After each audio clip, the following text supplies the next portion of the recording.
नमस्कार, आप देख रहे हैं आरपी न्यूज और मैं हूं आपके साथ ऋषि शेखावत। देश और प्रदेश की हर गतिविधि पर नजर रखने के लिए आप देखते रहिए आरपी न्यूज। आरपी न्यूज आपको रखे सबसे आगे, सबसे पहले। सवर्णों को 10% आर्थिक आधार पर दिए गए आरक्षण के विरोध में संविधान बचाओ संघर्ष समिति द्वारा आज एक दिवसीय धरना प्रदर्शन किया गया। इस दौरान संघर्ष समिति के राज्य संयोजक जगवीर सिंह ने बताया कि आज संविधान खतरे में है, वही दलितों का अधिकार छीनने की साजिश की जा रही है। उन्होंने बताया कि दलित अपने अधिकारों की रक्षा के लिए एकजुटता के साथ लड़ाई लड़ेगी। इसी कड़ी में आज संविधान बचाओ संघर्ष समिति के सदस्यों ने लोहारू कोर्ट के सामने धरना दिया। जब हमने राज्य संयोजक जगवीर सिंह से ये जानना चाहा कि भारत का संविधान खतरे में कैसे है, तो उन्होंने केंद्र सरकार की कार्यप्रणाली पर ही सवाल उठा दिए। क्या है वो सवाल, आइए उन्हीं से जानते हैं। ये किस विषय में इकट्ठे हुए हैं आप?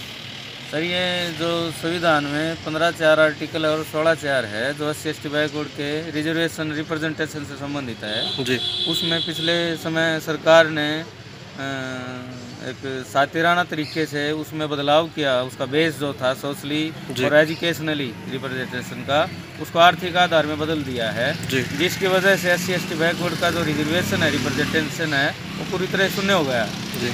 एक तो ये है। दूसरी वजह ये है, एक ये 10% आरक्षण दिया गया है। आरक्षण प्रतिनिधित्व का मामला है, गरीबी उन्मूलन का मामला नहीं है। गरीबी हटानी है तो अन्य बहुत सी चीज़ें हैं, आप पैसा दें और गरीब बनाएं, किसी गरीब है उसको अमीर बना दें जी। फिर क्रीमी लेयर लगा करके 6 लाख वाला जो बैकवर्ड है वो अमीर हो गया, और सवर्ण जाति का जो 8 लाख का है वो गरीब हो गया। ये बताइए, जो सामान्य वर्ग को जो आरक्षण दिया गया है, हाँ जी सर, तो आप पे तो कोई प्रभाव ही नहीं हुआ है, सुप्रीम कोर्ट ने खुद माना, तो ये आप ये कैसे कर रहे हैं?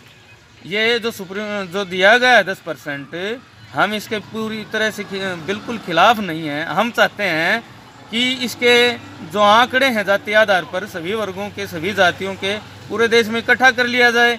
और जब 50% की जो बाध्यता थी, जो सुप्रीम कोर्ट ने लागू की थी, जब वो टूटी गई है और सरकार के द्वारा तोड़ दी गई है, तो इस आरक्षण को 100% लागू कर दिया जाए। नहीं, अगर आप आर्थिक आधार पर आरक्षण दिया जाए तो उस पर आपकी क्या राय है? आर्थिक आधार का जो आरक्षण है वो बेस ही गलत है, क्योंकि इसका आधार जो संविधान में है वो सामाजिक और शैक्षिक पिछड़ापन है जी। इसलिए हम इस आधार के खिलाफ हैं। हाँ, इसको 100% कर दिया जाए, सभी को दे दिया जाए, हम इसके पक्ष में हैं। इसके अलावा जो एक बड़ा मुद्दा आपने उठाया कि वीवीपैट को लेकर के, आप ये गंभीर आरोप लगा रहे हैं सरकार के ऊपर। असल में क्या है सर, 8 अक्टूबर 2013 जो भारत का मीडिया है, जैसे उसने एक तरह से ब्लैक आउट कर दिया उस डिसीजन को, सुप्रीम कोर्ट का था। उसमें डिसीजन दिया गया था सुप्रीम कोर्ट के माध्यम से कि ईवीएम के माध्यम से फ्री एंड फेयर इलेक्शन संभव नहीं है जी। इसमें वीवीपीएटी लगाया जाए और 100% लगाया जाए। नहीं, इसके अलावा जो कुछ दिन पहले जो सभी जो पार्टियां हैं उनको सुप्रीम कोर्ट ने बुलाया था और प्रूफ करने के लिए भी कहा था, तो फिर ये क्यों नहीं गए? अगर ये मशीन में गड़बड़ी है तो ये क्यों नहीं गई? फिर वहाँ प्रूफ करना चाहिए था। सुप्रीम कोर्ट ने नहीं बुलाया, वो चुनाव आयोग ने ऐसा प्रोपगंडा किया था, लेकिन वहाँ पर न तो उस मशीन को हाथ लगाने दिया गया, न ही खोलने दिया गया उसको। तो ऐसा कैसे संभव हो सकता है कि बिना उसको कुछ किए और उसको हैक नहीं किया जा सकता? नहीं, बुलाया था उनको, लेकिन पार्टियां नहीं गई उसमें। आपकी बात को मान लें, चुनाव आयोग की बात को भी सत्य मान लें, तो जो वोटिंग मशीन बनाने वाले जो देश हैं वो इसका इस्तेमाल क्यों नहीं करते? के चुनाव आयोग ने उसका कंटेप्ट किया और सभी जगह उस वीवीपीएटी को नहीं लगाया। अभी जो संगठन है बामसेफ, SC/ST बैकवर्ड माइनॉरिटीज़ का एम्प्लॉयज़ फेडरेशन है, उसके डिसीजन पर उसके केस किया सुप्रीम कोर्ट में उसने कंटेप्ट का चुनाव आयोग के खिलाफ। तो चुनाव आयोग को कंटेप्ट का 100 कॉज नोटिस सुप्रीम कोर्ट के द्वारा दिया गया है, लेकिन भारत का जो मीडिया है उसने, क्योंकि वो जातीय पूर्वाग्रह से ग्रसित है, पहली बात। दूसरी बात, देश के लोकतंत्र को बचाने का वो किसी तरह का काम नहीं करता।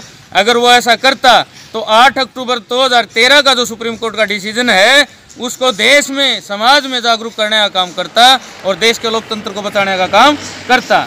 इसलिए हम देश का जो सुप्रीम कोर्ट है उसका जो ऑर्डर है, उसका आदेश है, जो लागू नहीं किया जा रहा चुनाव आयोग के द्वारा, हम लोगों को जागरूक करके उस आदेश को इम्प्लीमेंट करवाने का काम कर रहे हैं। हम सुप्रीम कोर्ट के आदेश के समर्थन में हैं, उसको 100% लागू किया जाए, 100% वीवीपीएटी की हो मशीनों पर, और जितने भी कैंडिडेट हैं और जितने भी वोटर हैं सभी को वीवीपीएटी की पर्चियों का गिनती का अधिकार होना चाहिए।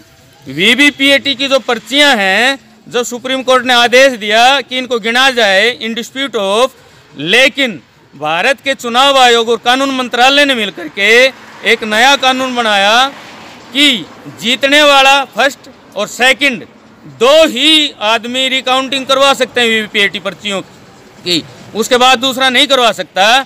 ये वायलेट करने के लिए सुप्रीम कोर्ट के ऑर्डर को और जानबूझ के ऐसा कानून बनाया गया जो समानता के अधिकार के पूरी तरह से खिलाफ है। नहीं, ये जो बता रहे हैं, ये जींद में जो फॉर्मूला अपनाया गया था, ये आप किस प्रकार कह रहे हैं? ये जो वीवीपैट का जिक्र कर रहे हैं और पर्चियों का जिक्र कर रहे हैं, ये तो जींद में आजमाया गया था और ये ठीक भी था, तो आप ये आरोप कैसे लगा रहे हैं? हो सकता है जींद में इसको अपनाया गया हो, लेकिन आप जो कानून है जी, जो सुप्रीम इसने चुनाव आयोग ने और कानून मंत्रालय ने बनाया है, आप उसको एक बार पढ़ के देखें वीवीपीएटी से संबंधित, तो आपको उसके बारे में जानकारी होगी जी। ठीक है सर। तो मुझे ये बताइए, जो लोकतंत्र, आरोप नहीं लगा रहे, लोकतंत्र को बचाने के लिए। अब मुझे तो ये बता दीजिए, मेरा बॉडी व्यवहारिक पर्सन है और ये लास्ट है आपके लिए। हाँ जी। लोकतंत्र खतरे मतलब किस आधार पे कह रहे हैं कि लोकतंत्र खतरे में है, ये किस आधार पे कह रहे हैं आप? असल में क्या है, वोटिंग मशीन ने आने की वजह से इस देश का जो SC/ST बैकवर्ड है, माइनॉरिटीज है, उसका जो पॉलिटिकल जो पार्टियां थी और उसके जो सोशल मूवमेंट चलाने वाले लोग थे या क्षेत्रीय लेवल पर जो लोग थे जो क्षेत्र की समस्याओं को उठाते थे, उन लोगों का पूरी तरह से वोटिंग मशीनों ने खत्म कर दिया है जी। मेरी बात वो जीत के ही नहीं आ पाते, निर्दलीय जो व्यवस्था थी वो पूरी तरह से खत्म हो चुकी है। सर, हम जातिवाद पे विश्वास नहीं करते, लेकिन फिर भी आप जो आरोप लगा रहे हैं, आप ही के मतलब लोग हैं, आप ही की जाति के जो लोग हैं वो संसद में बैठे हैं, तो वो तो इस बात का विरोध नहीं कर रहे हैं, वो खुद पीठ थपथपा रहे हैं कि वीवीपैट अच्छा काम कर रही है। असल में तो आप ही आरोप किस प्रकार लगा रहे हैं? जी, जो SC/ST बैकवर्ड के जो लोग बैठे हुए हैं संसद में जी, उनके बैठे होने के बावजूद हजारों जो ऐसे कानून पास किए जा रहे हैं संसद के द्वारा और बोलते नहीं हैं, क्योंकि जो पूना पैक्ट का जो प्रभाव था और जो ज्वाइंट इलेक्टोरेट है, और डॉक्टर अम्बेडकर ने भी इन लोगों को अपर कास्ट के टूल, गुलाम और एजेंट कहा था, उन्होंने लिख के रखा है और इस ज्वाइंट इलेक्टोरेट का विरोध भी किया था और ज्वाइंट इलेक्टोरेट का विरोध हम भी करते हैं, क्योंकि ये हमारे प्रतिनिधि हैं ही नहीं। इनके संसद में बैठे होने के बावजूद SC/ST एक्ट है वो ख़त्म कर दिया गया, निष्प्रभावी कर दिया गया। हमारा जो रिजर्वेशन है वो निष्प्रभावी कर दिया गया, हमको कहीं प्रतिनिधित्व तो दिया नहीं जा रहा है। हमारे ऊपर जो जाति गत जो उत्पीड़न है, अत्याचार वो बढ़ते जा रहे हैं, लोगों को जिंदा जलाया जा रहा है, हमारे लोगों से गांव के गांव खाली करवाए जा रहे हैं, बल्कि हमारे जो स्टूडेंट्स हैं जो यूनिवर्सिटीज़ में पढ़ते हैं उनके ऊपर इतना उत्पीड़न होता है कि उनको सुसाइड करना पड़ता है। जैसे डेल्टा मेघवाल था, मेघवाल थी राजस्थान से, हैदराबाद यूनिवर्सिटी जो है वहाँ पर रोहित वामुल्ला थे, ये उदाहरण। इसके अलावा आपने ABVP के ऊपर भी आरोप लगाए थे कि ABVP जो है वो गलत कार्य कर रही है, तो आपके पास ये क्या प्रूफ है सर कि ABVP ने गलत किया आपके साथ में? जी, मैंने ऐसा कोई ABVP के ऊपर आरोप नहीं आपने जिक्र किया, मैंने कहा था कि जो रोहित वामुल्ला की जो हत्या हुई थी एक तरह से वो या उसकी जो आत्महत्या थी उसमें ABVP के लोगों का बहुत बड़े लेवल पर आता था। ये आप मान रहे हैं आप? हाँ जी, ये इंक्वायरी में भी है, मैं नहीं मानता जी। ये पुलिस ने जो वहाँ पर इंक्वायरी की है, जो इंक्वायरी कमेटियाँ थी या जो भी इंक्वायरी अफसर थे उनके द्वारा ये इंक्वायरी रिपोर्ट में है। लेकिन संवैधानिक पद पे जो बड़े बड़े जो हमारे जो संविधान पद होता है सबसे बड़ा आप भी के हैं, लेकिन ये आप आरोप नहीं लगा सकते कि हमारा जो उत्पीड़न हो रहा है। सर एक बात है, राष्ट्रपति हैं रामनाथ कोविंद, मेरा इशारा इसी तरफ है, प्रथम व्यक्ति हैं देश के जी, और तीनों सेनाओं के सेनापति हैं। ठीक है, हम ये मानते हैं अगर आरक्षण कोई गरीबी उन्मूलन प्रोग्राम था तो वो तो सक्षम थे, उसके बावजूद जब जगन्नाथपुरी के मंदिर में वो गए तो उनके बच्चों को और उनको धक्के मार करके गर्भगृह से निकाल दिया गया। ठीक है, दूसरी चीज़ पुष्कर के मंदिर में उनको मंदिर के अंदर नहीं जाने दिया और मंदिर की सीढ़ियों पर उनसे पूजा करवाई गई। ये देश के प्रथम व्यक्ति के साथ हुआ। अगर हम वास्तविक तौर पर आज़ाद होते और वो तीनों सेनाओं के सेनापति उसको माना जाता तो जो तीनों सेनाएं थी वो उस समय उनके जो बॉडीगार्ड थे वो कहाँ थे, क्यों नहीं उन्होंने एक्शन लिया जब देश के प्रथम व्यक्ति को बेइज्जत किया गया? लेकिन महाराष्ट्र में ये रोक हटाई भी गई थी सर, आपको ये पता हो कि महाराष्ट्र में जिस तरीके की जो परंपरा थी उस रोक को हटाया भी गया? नहीं, उसको हटाया गया मानते हैं, लेकिन उसके बावजूद देश के राष्ट्रपति को पहली बात तो इस देश के मीडिया ने, इस देश ने देश के राष्ट्रपति को दलित बना दिया। मीडिया ने तो नहीं कहा? नहीं, देश के मीडिया ने दलित लिखा दलित राष्ट्रपति बन गया, देश के राष्ट्रपति को दलित बना दिया।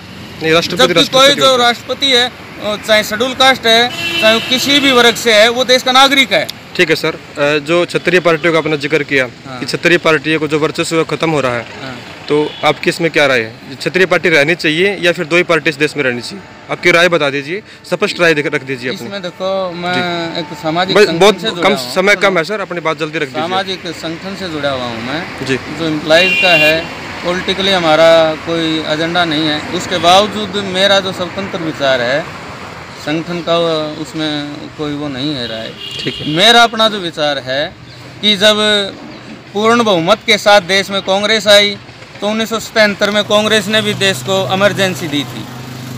अब पूर्ण बहुमत के साथ बीजेपी है तो अब अघोषित आपातकाल है देश में, तो हम इसके खिलाफ हैं। चेक एंड बैलेंस होना चाहिए, और क्योंकि इस देश में जाति एक सच्चाई है, धर्म है, धर्म के आधार पर भेदभाव भी होता है, जाति के आधार पर, क्षेत्र के आधार पर भी। आपका सर कभी तो उन सब संविधान बचाओ संघर्ष समिति है, इसका राज्य संयोजक हूँ। और ये जो आज जो अकेले तहसील लेवल पर जो प्रोग्राम है, ये पूरे देश में 5000 तहसीलों में है। ये आगे क्या रूपरेखा रहेगी इसकी? आगे 17 फरवरी को इसका 3rd चरण है, तीसरा चरण है, उसमें ब्लॉक लेवल पर धरने हैं। और हमारे जो 3 मुद्दे हैं इन पे हैं। अगर सरकार इन 3 मुद्दों को इन पर काम करती है और हमारी मांगों को मानती है तो ठीक है, नहीं तो 5 मार्च को पूरे देश में भारत बंद किया जाएगा। धन्यवाद।